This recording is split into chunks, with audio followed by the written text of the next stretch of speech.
வணக்கம், நான் உங்கள் இருமதி பந்தலராஜா. இன்னைக்கு நம்ம நேர்காணலில் யாரை சந்திக்க வந்திருக்கோம்? மாநில மாணவரணி இணைச் செயலாளர் சேவாரத்னா வழக்கறிஞர் VM ஆசை தம்பி அவர்களை தான் நம்ம சந்திக்க வந்திருக்கோம். ஏற்கனவே அவரை சந்தித்து நம்ம பேட்டியெல்லாம் எடுத்திருக்கோம்.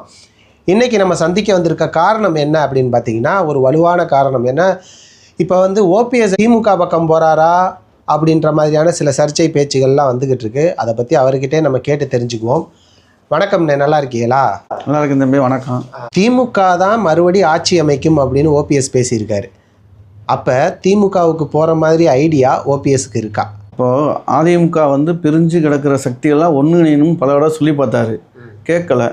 இன்றைக்கி அம்மாவுக்கு அடுத்த நிலையில் கிட்டத்தட்ட அம்மா 2001 அம்மாவுக்கு அடுத்த நிலையில் இருந்தவரை இன்றைக்கி தனிமைப்படுத்தி அவரை முடிஞ்சளவு தொந்தரவு பண்ணிட்டாங்க. 2 பேர் சேர்ந்து ஒரு வீடை வாங்கிட்டு அந்த வீட்டை ஒருத்தரை வெளியே அனுப்பிச்சுட்டு நான் தான் இந்த கட்சிக்கு ஆளுன்னு சொல்லிட்டு எடப்பாடி அதிமுகவுடைய வெற்றியை பார்க்காம அவருடைய சுயநலத்துக்கு பார்க்குறாரு. அதனால் இவருடைய அரசியலில் ஒன்றிணைக்க சொல்லி பார்த்தாரு.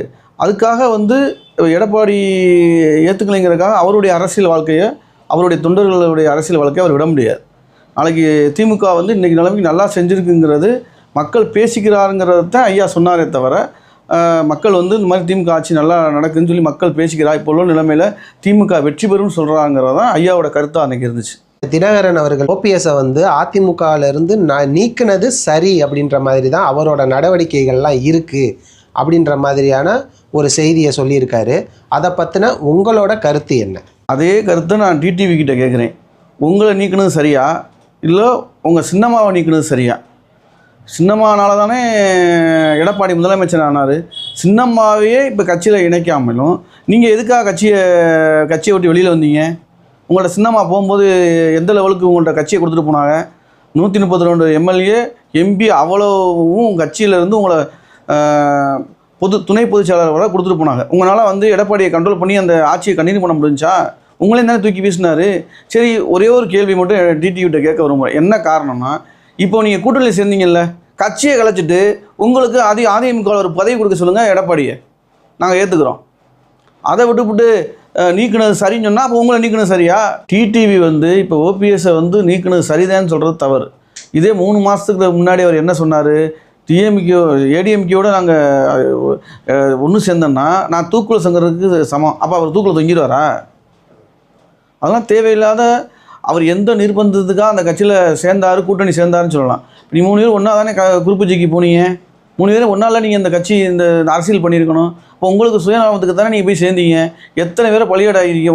உங்களுடைய தொண்டர்கள்ட்ட கேட்டீங்களா கருத்து? ADMKோட சேரலாம்னு சொல்லி கேட்டீங்களா? கேட்கல. உங்கள் தொண்டர்கள்லாம் உங்களோட ஆதரவாக இருக்கான்னு நீங்கள் நினைக்கிறீங்களா? கிடையவே கிடையாது. அவங்கவுங்களும் மனக்குழுவில் தான் இருக்காங்க. நீங்கள் எக்காரணத்தை கொண்டு OPSஐ விமர்சிக்கிற தகுதி டிடிவிக்கு கிடையவே கிடையாது. உங்கள் ஆதரவு MLA ஐயப்பன் சட்டசபையில் ஸ்டாலினை வாழ்த்தி பேசுகிறாரு. திராவிட முன்னேற்ற கழக ஆட்சியை எங்களுடைய ஐயாவோட ஆதரவு MLA ஐயப்பன் வாழ்த்தி பேசுகிறார். சட்டமன்ற நிறைவு விழாவில் நாங்கள் சட்டமன்றத்துக்கு இருந்தால் அது வாழ்த்தி பேசுகிறதுக்கான நேரம் தான் அது. அங்கே குறை சொல்கிறதுக்கான நேரம் கிடையாது. இது சட்டமன்றத்தின் இறுதி நாள். தவறோ ரைட்டோ வாழ்த்தி பேசிட்டே ஆக வேண்டிய சூழ்நிலை. அதை வாழ்த்தி பேசினார். தமிழ்நாட்டில் பொறுத்தளவு எடப்பாடி அதிமுகவின் துரோகி. இங்கே இருக்க செந்தில்நாதன் மாவட்ட செயலாளர் மாவட்டத்தின் துரோகி.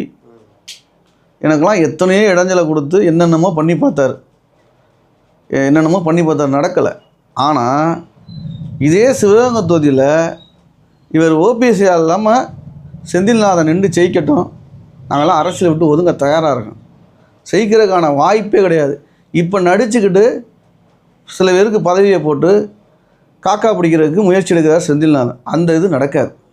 செந்தில்நாதனை தோற்கடிக்கிறது சிவகங்கை மாவட்டத்தில் எங்களுடைய முக்கிய வேலையாகவே வச்சுருக்கோம்.